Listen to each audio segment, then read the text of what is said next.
Kita nyo yung guys, enforcer walang plaka, tapos nag-aabang ng habulin niya.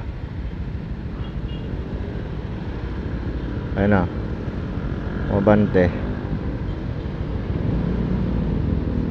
Naka Honda Click, enforcer ng ano, Maynila, walang ano, plaka. Ba't ganyan? Tapos nag-aabang lang habulin eh.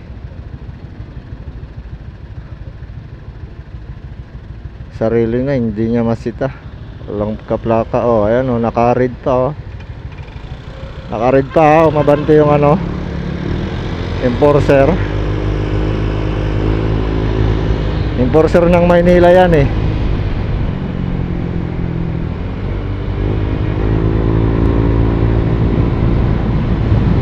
Naka-Honda Click ng puti.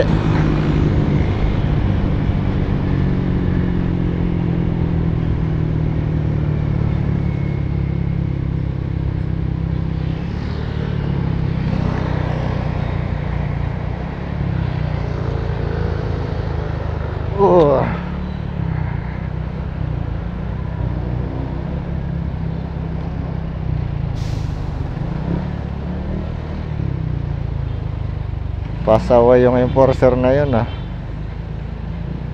Bakit mga enforcer na iba di sila naglalagay ng mga plaka?